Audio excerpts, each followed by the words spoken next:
Every day is filled with choices. You're here because you're choosing to start with a win. Get ready to be inspired, learn something new, and connect with the Win Nation.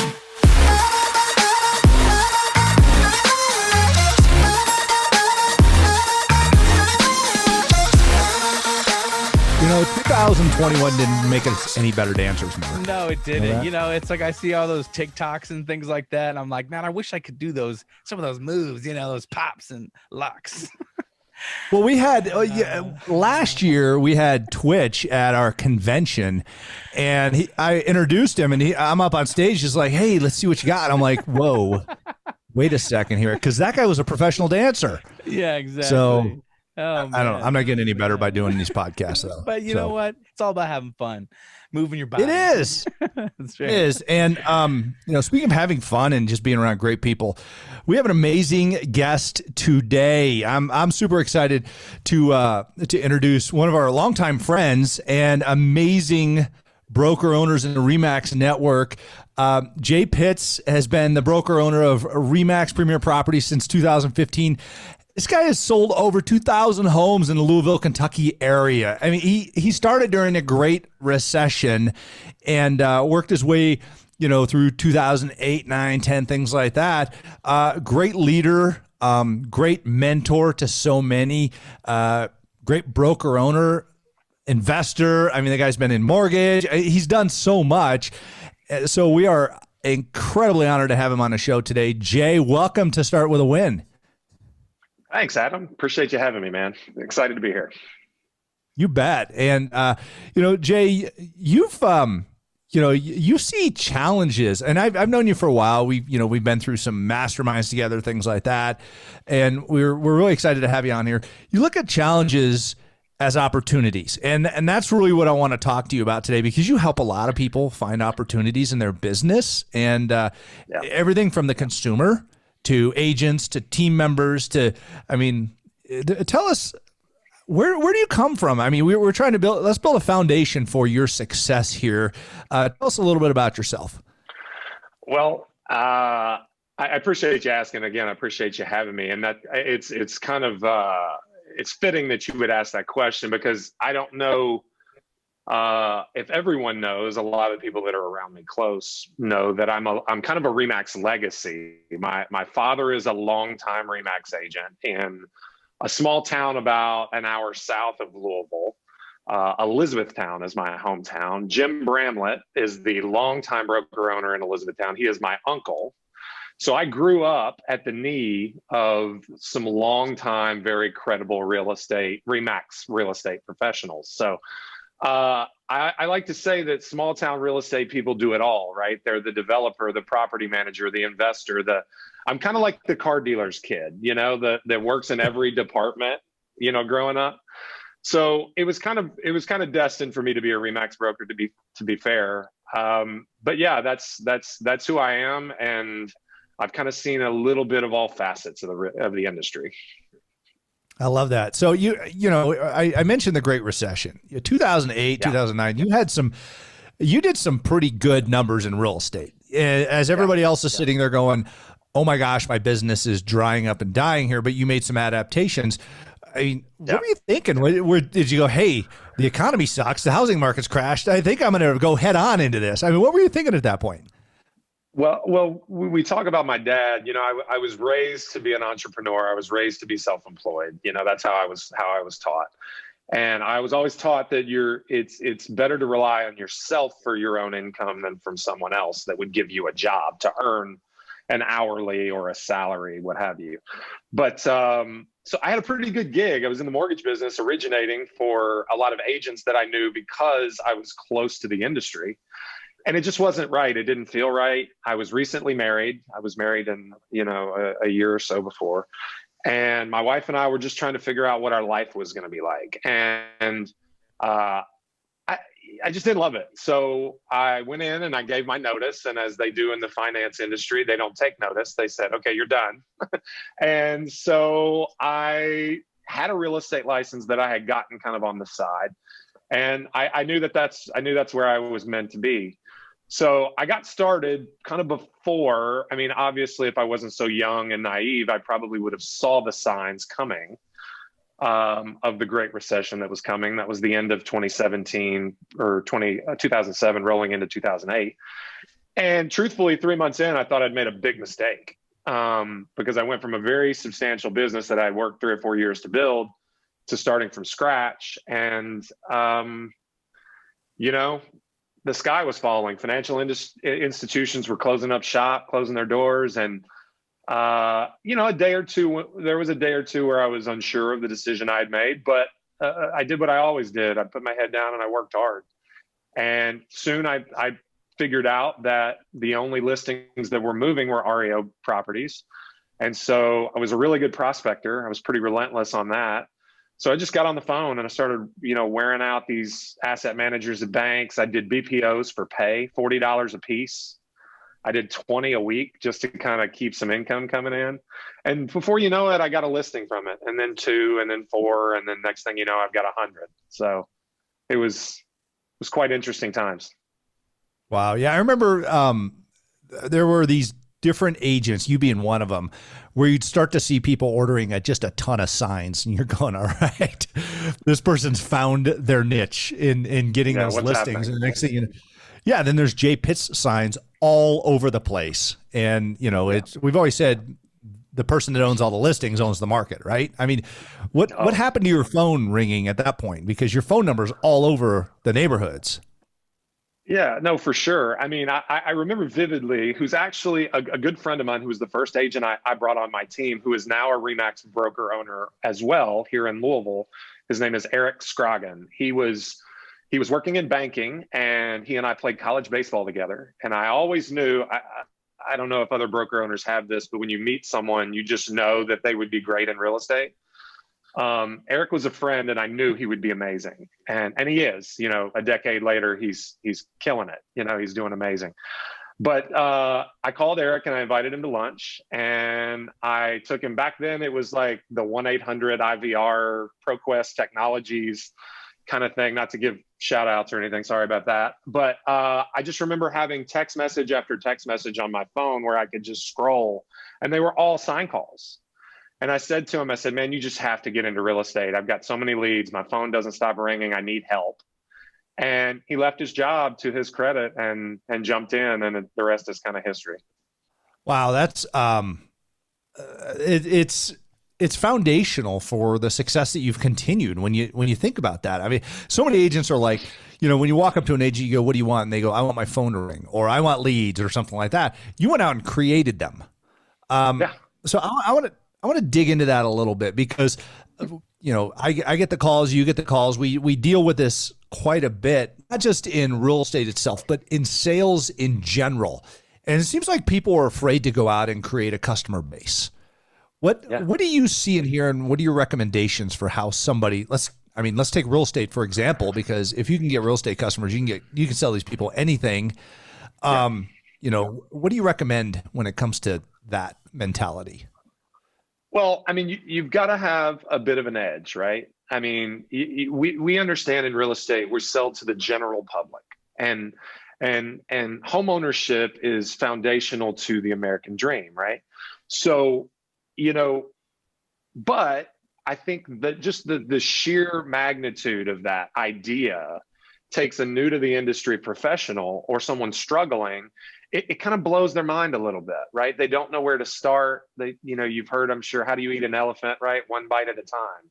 It's take the first step, get in action. We can't wait for all the lights to be green before we hit the gas. Pick something that you think might work and do something. It's all about proactivity. And then from there, it's like any good real estate coach would tell you, you track and measure. If what you did doesn't work, we'll try something different. I mean, for me, it was taking BPO orders for $40 a piece for 3.5 hours worth of work, just so I'd have a phone number to call and hassle somebody for a listing, right? And I joke, I wasn't really hassling them, but I was asking, and I was asking repeatedly. So you basically deconstructed where you wanted to get to and went back to the very beginning of that. Yeah. I mean, a part of the story that I left out was I sold 6 houses in my first 2 months, all of them sign calls, all of them buyers, small price points, didn't make very much money at all. And then I took 5 listings off leads that I had nurtured from the sign calls into listings, and not a single one of them got a showing in the first month. I mean, the market was tanking. And so that's when the epiphany that nothing that wasn't distressed was really selling at that time. And I had to get into that business. So identifying where you needed to go, that niche market that you need to be in, and then taking it all the way back to the basics and starting from zero with all the humility, right? Like you have to be able to be willing to be told no. Okay. So fast forward to 2021, we're talking about some of the challenges that agents were facing then in the Great Recession, 7, 8, 9, 10, whatever it might be, until things started picking up in 11, 12. So fast forward to now, we have a market that's on fire across the U.S. and really across North America and in so many countries. People are like, I don't want to live where I'm at. I want to move. I mean, I probably know a dozen people who have moved recently. I know you know way more than that. But I mean, what are the challenges an agent is facing today? Because there's no inventory, and we had an abundance of inventory then. So what are the biggest challenges you see an agent facing right now in your leadership in real estate?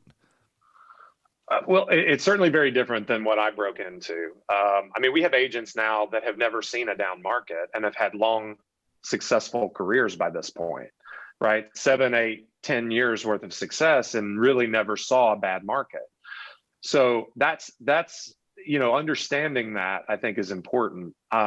Right now, I tell brand new agents to sell availability, to sell speed, because it's what it takes. When we're at a 1.5 month supply market right now. We ran, 2017, 18, 19 at 3 month supply, which is still low. It's still a fast paced market, right? But now we're at half of that. That's what 2020, what impact 2020 had on us. More sales, less listings. So 1.5 month supply presents some challenges. I mean, you have to educate the consumer and understand that they need to be ready to move the second they see something that might work. And agents, to an extent, some new agents that can sell availability and willingness to be available are going to use that to get ahead. But if you're an agent with 70, 80, 90 transactions per year, that's a different story. So it just depends on where they're at in their business. Okay, so what recommendations do you have for agents getting themselves out there? We used to say, put your laptop at Starbucks and say, have a real estate question, ask me, that type of thing. But I mean, you can't go sit at Starbucks right now because everybody's still in the COVID mindset. But I mean, what are you recommending to agents for how do they go and turn a contact into a customer? Yeah. So during, social media is still the best way to connect with the consumer. The consumer is not on social media to find real estate, but real estate consumers are on social media. So building a brand through video, building a brand through podcasting is something that we do. I produce a podcast. We produce multiple, different kind of video media programs. We drive the content to the consumer. We like to talk about things that they find interesting. I encourage all of my agents to invest in real estate. We're in a market that is very, very good for that. So I tell them to document themselves. It's kind of like you'll hear a lot of the influencers say it's about documentation versus high level production. Document yourself investing in real estate. That's something that a lot of people aspire to. And by the way, if you get to have a conversation with them about investing, there's a good chance you might get a chance to have a conversation about listing their personal residence. And so it's a bit of a Trojan horse there, but things that the consumer find interesting is a really good way to get your foot in the door via social. I love that. So you mentioned a few things here. I want to touch on those. Your podcast. What's your podcast called so everybody can go out there and subscribe to it? Yeah, sure. It's called Resource, Real Talk About Real Estate. Resource, just RESOURCE. Okay, cool. So everybody make sure you go out on iTunes and subscribe to Jay's podcast. Make sure you like and review it. If you haven't liked and reviewed, start with a win. Since we're on this topic, 5 stars only, right? 5 stars. There you go. Yeah, I don't know if clicking 4 stars works on there anymore. It's it's the only button you can hit is 5, right? Something like that. I don't know, but it's greatly appreciated. But yeah, be sure and check those things out because these are nuggets of gold here. Great information. Jay, what about your videos, social media, things like that? Any particular channels that they should be looking for you on? Well, yeah, so you can find me on all the regular channels. Just a name search is the easiest way to find us. JT Pitts and Associates is the team Facebook page. We're at about 30 agents now, so we have a ton of activity there. I encourage all of my agents to have their own individual pages. One thing that's been quite interesting, I've been producing a lot of content for us, right? We call it JTP University. A lot of it is kind of our training and onboarding, but we've made it available to the public. And what I've found is consumers are very intrigued and interested in how agents talk to one another. So I don't know if you're a mentor or a team lead, but you might consider producing some training content. I've seen a lot of the behind the scenes kind of stuff come out from several influencers, but it's that was a unique one for me. I didn't see that one coming. That's a great point. And everybody's going, oh, well, I don't have a training class or whatever. You know what people want to hear? They want to hear what you think is important right now. I mean, that's really, if you were to write a little news article, it would, here's the headline and then here are the important points. Put your content together like Jay's talking about and push that out there and go check out what he's got going on here because it'll be a great example. And a lot of this stuff, you can just use information from your marketplace. Relatively similar concepts. I mean, real estate is, other than the contractual changes state to state or locale to locale, the conceptually buying and selling real estate is relatively similar. So, some great ideas come there. So thanks for that, Jay. I want to dig into another thing that you mentioned, though. Sure. You talked about coaching. And I know you and I both are huge fans of that. Give me your perspective. Should an agent have a coach and why? I think that, again, that depends, right? I'm a big proponent of coaching, but I do believe that it more than coaching, an agent needs mentorship. And if the best way to find mentorship is through hiring a coach, then by all means. If the finances work, then by all means. I've had a coach consistently since 2012. So 4 years into my business, I would venture to say that there probably were REO listing agent coaches back then, but I kind of had my own program. When I was looking to pivot my business from REO focused to more traditional as the market rebounded, that's when I went and found a really solid coach. So yes, if the financing works, if the finances work, then absolutely. I find that as my career has progressed, it's less about them telling you something you don't already know and more about the personal accountability that comes with it. It's a workshop for me. Right. So just don't think that because you're far enough into your career that you know most of the plays in the playbook that coaching isn't for you. I think coaching is still for, those that have achieved, really, really high heights. A great answer. And I've had it put a couple times to me this way that, you go to training classes, you get coached, things like that, because we need to be reminded more than we need to be instructed. And I think you hit that nail on the head. So much of what coaching is getting you to hold up the mirror. The coach asks you questions and gets you to say what you've been doing, and they go, "Is that what you should be doing?" And I mean, it's really a vulnerable situation, but it gets you off the dime, so you start going and doing the things that you were finding excuses for. So it's fantastic. So and I want to kind of wrap things up with one final question here before we get into my big question that I ask everybody. And you and I were at a mastermind together, and you brought some of your team with you. Yeah. I mean, you're a good leader, man. I got to throw props to you. Kudos to you. I'm sure the you know, and I've talked to quite a few of the agents in your office. They love you. So by the way, if you're in Louisville and you're looking for a great office, go check Jay out. But the reality is here, you care about the development of your people. Why did you take people to that mastermind? I mean, what were you looking to get out of that? Because you know, a lot of people are like, oh, I have to go to a training class, especially in this industry. You know, we get beat over the head with training and CE credits and things like that all the time, but they were there willingly. They were hungry, and it was cool. Why did you do that? And what do you have to say about what a good leader does to develop people? Well, so, you know, it's pretty simple. I'm very blessed. I've been able to identify a number of good leaders, you know, have kind of come through my team and become team leads. And, you know, we even talked about a broker owner that started off real estate on my team. It's something I've taken an immense amount of pride in. When Eric joined my team way back in 2008, you know, it gave a greater sense of purpose, right? Because I was now responsible for his success as well. At least I felt that way. And so it's the same thing with when I took Luke and Phil, were the two gentlemen that you met in when we were at a mastermind together.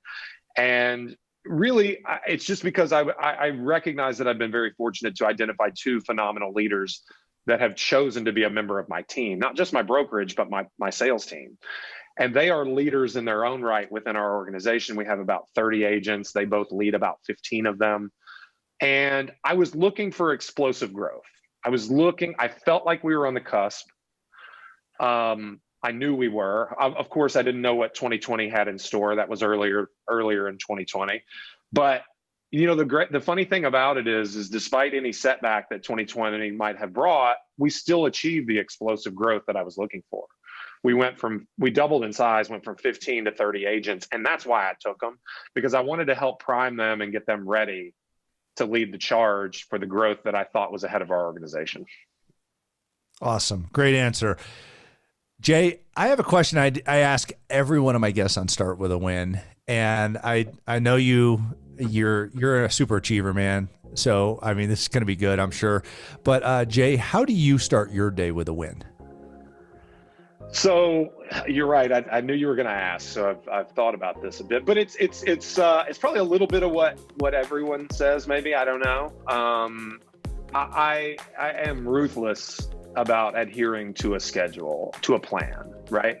So early rise, like a lot of folks, you know, definitely got to get your body moving, got to get that workout in first thing in the morning. But of late, and I'll say this has changed over my career, because I used to be like feet hit the floor and I'm working, right? Like that used to be me.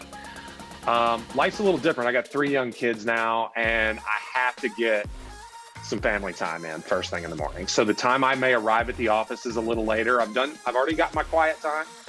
I've already got my workout in, but I got to get some kiddo time. I got to get some time with my wife, and just whether it's just breakfast, a bowl of cereal, or helping my son with his homework, whatever it is, you got to refresh and remind yourself why you're doing it. I love it. That answer touches my heart. Amazing. Jay Pitts, broker owner in Louisville, Kentucky, Remax Premier Properties, and also team leader of JT Pitts and Associates. Thank you so much for all you do in our industry. Thanks for your professionalism, for raising the bar, man, and thank you for being on Start With a Win. Thank you, Adam. Appreciate you having me. Hey, and thank you so much for listening to Start With a Win. If you'd like to ask Adam a question or tell us your Start With a Win story, give us a call and leave us a message at 888-581-4430. Don't forget to go into iTunes and subscribe, write a review, rate the show. It helps us get the word out, reach more people. And for more great content, head over to startwithawin.com. Follow Adam on YouTube, Instagram, Facebook, and Twitter. And remember, start with a win.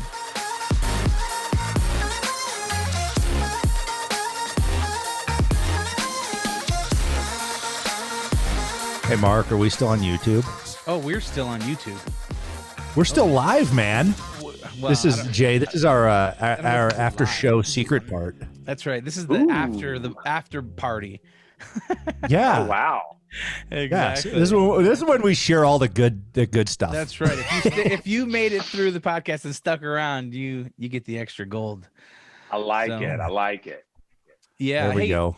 Jay, you were talking to me about team core values. And Yeah. what are the five? What is it? The five? What's like the five keys that really make a Yeah. team strong? And can you elaborate on Sure. some of that? No, totally happy to. So this is really fresh in mind because I spend a lot of time at our annual team retreat, which we're doing tomorrow, by the way, talking about core values. So these are, the two leaders that Adam and I were talking about a minute ago, and I, along with our director of operations, sat down and discussed. It's this is just for us. I don't know that this is exclusive to everyone or should be, but coachability is very important, right? Just a reflection of the fact that there's always someone that achieves more and better, and we can always improve. Resourcefulness is something, just kind of what we talked about. Making something out of nothing is is imperative to success in this business. Education, you're never done learning. Empathy, we work with an intensely, personal process for people, whether it be clients or agents or mentors, mentees, whatever. Empathy is incredibly important. And probably certainly last but not least is discipline, just because I believe so firmly that the difference between good and great is discipline. Yeah. Wow. That was worth sticking around for. That's right. Talk about a gold nugget. Yeah. You're gonna have my agents. My agents are gonna be joking on me when I get done here. I love it. I love it. Cool. That's awesome. Hey, well, guys, thanks so much for sticking around. Hey, if you enjoyed this content, don't forget to hit that subscribe button, click that thumbs up, and click that bell icon. There's a lot of things you got to click and do, but do those things so that you get notified every time we put up a new episode here on YouTube, and it'll help you kind of stay in the fold with us. So anyways, thank you guys so much, and we'll see you when we see you.